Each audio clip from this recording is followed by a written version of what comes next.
the Chase Thomas Podcast, for people who have nothing but time to kill. Anywhere, it's just he's so high that it's like he would start at Georgia, Ohio State. Like, he's just a plug and play guy. Like, and it's not against LRB. It's just Sanders. I just feel like it's in a different stratosphere. Like, I don't know. I'm talking more like the 4 stars, the more developmental 3-4 guys at the high school ranks. That it's like, all right, we need one of these guys. That's what I'm looking for. Is that Sanders should be plug and play. It could be a second-year guy if William Satterwhite is your center too. So, I mean, the first two that come to mind are Satterwhite and probably Sham Umarov. Maybe one of those guard spots. Do they kick one of the transfers to center? I mean, they've got some options there, even with Karic moving on, and it's kind of looked that way now for a few weeks. I was not told exactly when he heard back on the appeal, but Tennessee has been. I don't want to say they moved on, because I don't know that is maybe accurate, or that maybe suggests that they like ushered him out, which I don't think that was the case. I think if he had won his appeal, I think they would have said, "Hey, we'll have you back," and been fine with it. But I think the options were, once he, with him not getting the 5th year, it was okay. Do I really want to go the legal route, as a lot of people have lately, and won against the NCAA? And I think that was probably more up to Andre than Tennessee. But obviously, with him not being part of the picture, Tennessee is like I said, they've kind of moved on and been looking at it like, okay, now we officially have 4 guys to replace on the offensive line. A tough situation to be in, but you got 2 guys from the portal. You got a lot of guys in that room. I mean, even without Andre, it's 18 scholarship offensive linemen are going to be in there this spring. So you've got a lot of quantity. It's just a question of quality. And like you mentioned, Chase, I think this makes it pretty clear that there's going to be 2 high school guys, whether you want to count Sanders or not. That's another, avenue of that debate that I think we talked about this quite a bit when I was on your podcast a few weeks ago. But I think it opens the door for one of those young guys going to have to step up, whether it's, do they move a transfer over to center? Is Satterwhite going to be that guy? Max Anderson, Jesse Perrier, maybe guys that have also worked at center in the past. So, they've got some options there to move some pieces around, and they will probably, if I had to guess, would probably do some cross training in the spring. That's a great time of year to do that on the offensive line, in the secondary, maybe some other positions as well. So they'll see what they've got and sort of start the process of piecing it together here in a couple weeks when they start spring ball. I'm going to be that weirdo in the Kroger shopping center at like 3:00 in the afternoon, 3 weeks from now, where I just get an update and I read from GoVols247. It's like Max Anderson pulling ahead here, surprising early here at the center position. I'm like, yeah, let's go, Max Anderson. Maybe he's the guy at center. I already know I'm going to be all in on this battle on the offensive line with so many new faces. Like Hurd and Sanders are just like, it's a little bit different. The interior, man, we're getting so granular this offseason. I'm all the way here for it. And I know because of these profiles that you're doing here with Nick Moore and company, and a lot of these new faces, you talk about like how many scholarship offensive linemen Tennessee has right now. I mean, they have talent. They have pieces that should factor in. Like, you signed a lot of these guys, I'm sure. Some of these guys pretty expensive coming out of high school in the NIL space. So these are guys you retained. These are guys you brought in and evaluated. And there's been a lot of optimism about this past class with Bennett Warren and Satterwhite and Anderson and Perry and company. Like, there's a lot of talent in that room.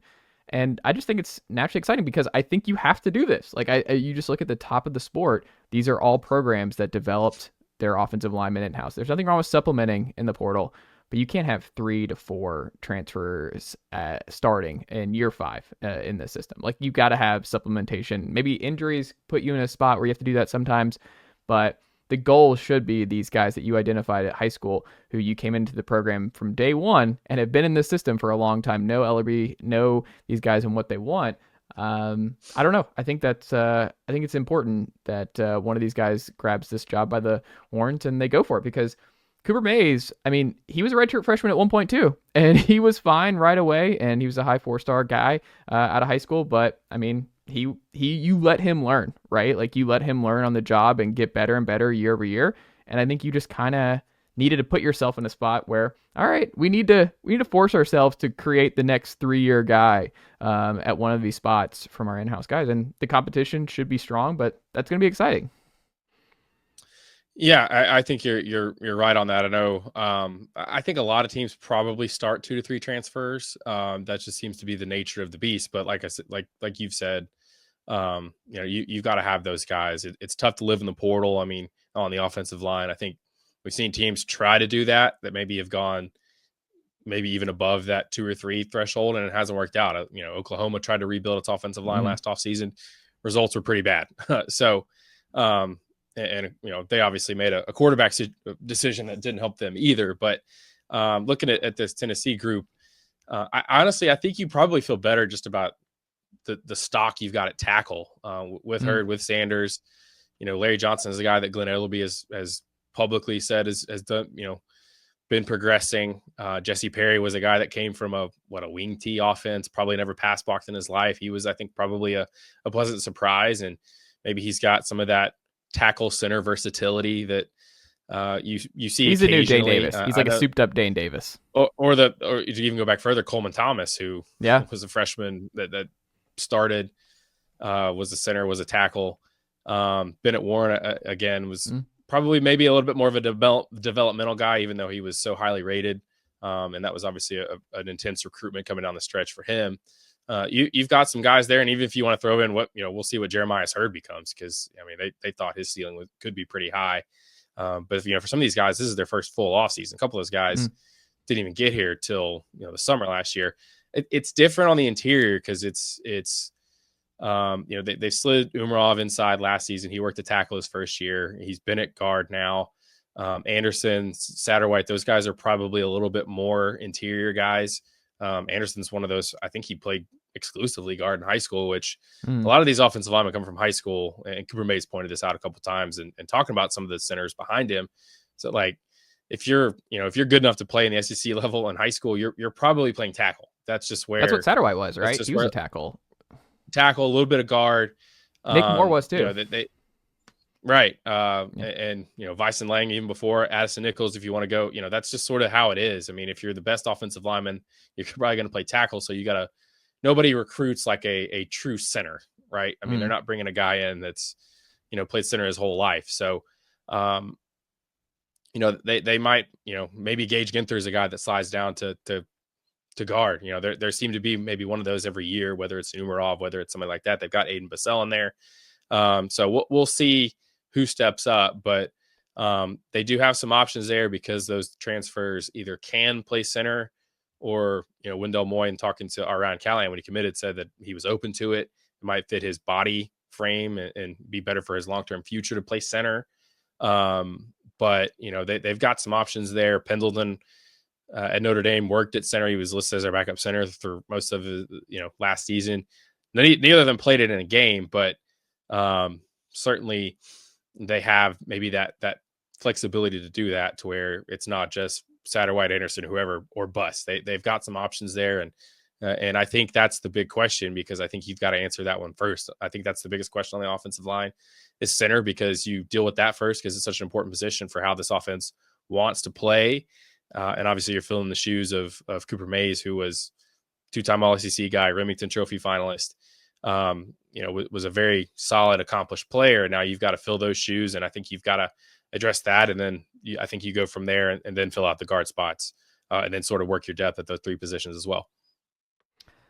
It's going to be interesting to see how it all plays out. Well, speaking of how it all plays out, I kind of hit it on this. You do a great job over there at GoVols247 and kind of the newcomer profiles.